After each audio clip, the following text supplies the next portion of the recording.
In this lesson, we're gonna replace useState with useReducer to manage complex state in the home screen component. What we're gonna do is to use Reducer and record all changes in the state of UI using this logger. So when there is a change in the state, let's say for this action, getting data from backend, the new state will show all changes in the state.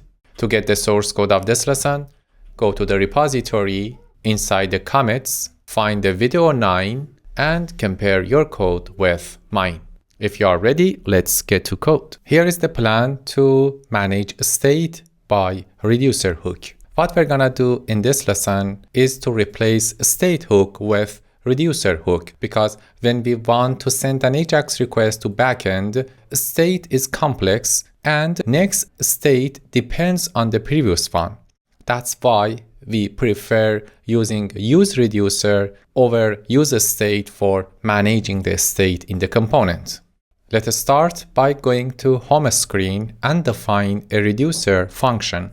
Right before home screen function, I'm gonna define reducer function. Reducer accepts two parameters. The first one is current state and second one is the action that change the state and create a new state.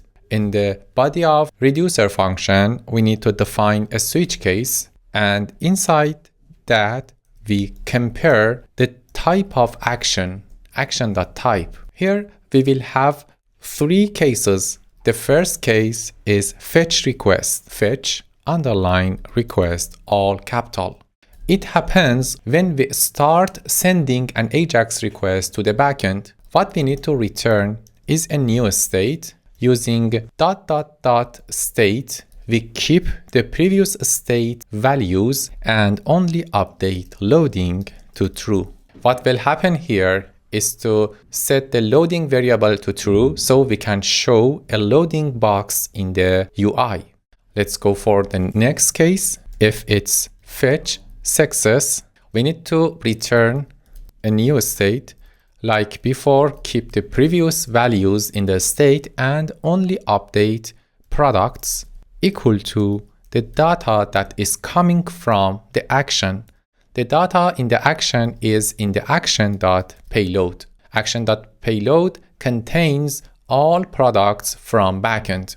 Also, we need to update loading state to false because at this point we successfully fetched the data and there is no need to show loading box. Let's go for the worst case. If the fetch is fail. What we need to do here is to return previous state and set loading to false and fill the error with the error message inside the action.payload. The last case is the default case. If the action.type is not equal to these three values, return current state. Good. We successfully created the reducer function and it's time to use it in the home screen. Comment out useState and replace it with useReducer. For defining a useReducer, we need to define an array that contains two values. The first one is an object that contains loading, error, products, and second parameter is dispatch. We use dispatch to call an action and update the state, set it equal to useReducer, press tab to import it from React. useReducer accepts two parameters. The first one is the reducer. It's exactly the reducer that we have defined here. And second one is the default state.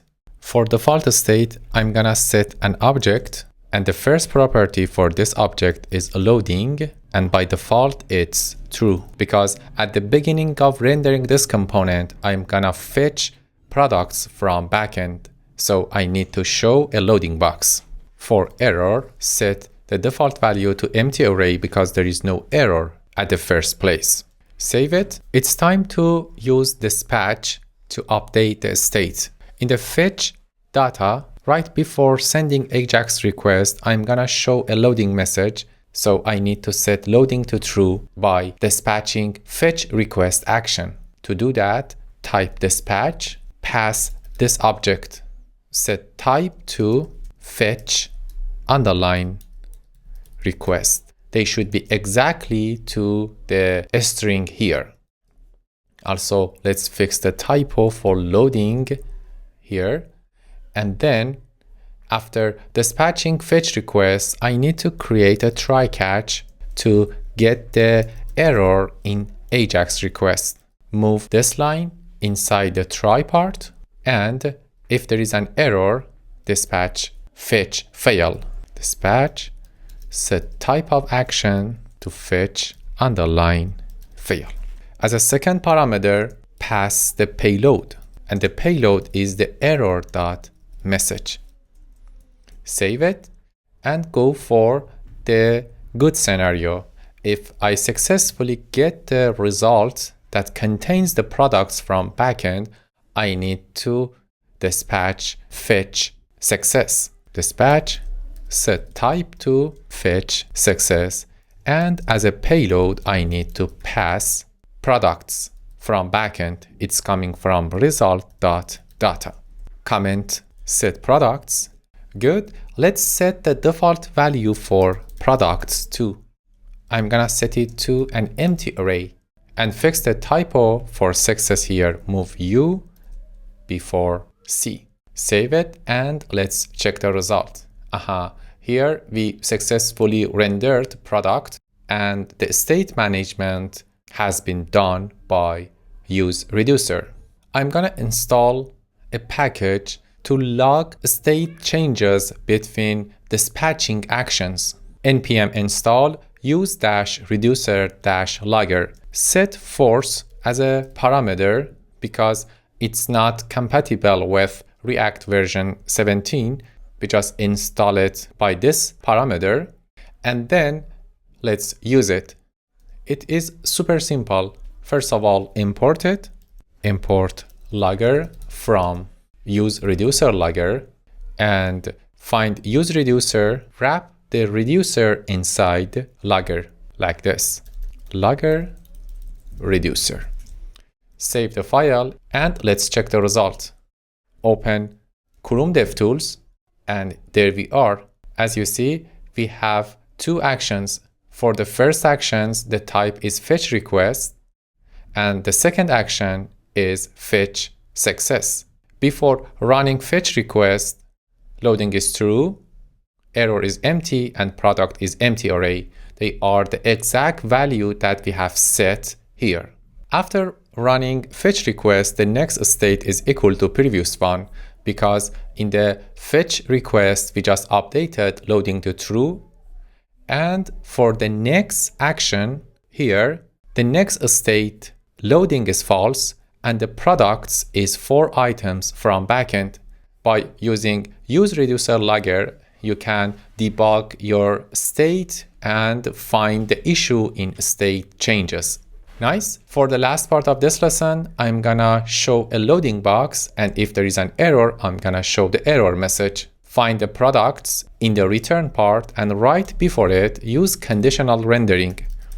If loading is true, show a div, set loading message. Otherwise, if there is an error, show this div, display error message to user. Otherwise, render products. Save the file to format your code and put parentheses automatically by ESLint. And there we are. Here, if I refresh, the loading message will appear. I'm going to use developer console, go to network and change the turtling to slow 3G and refresh the page. As you see, the loading message appears here and then the products come up. That's it about this lesson. Let's review what we did. In the package.json, we installed useReducer-logger to log state changes between dispatching actions.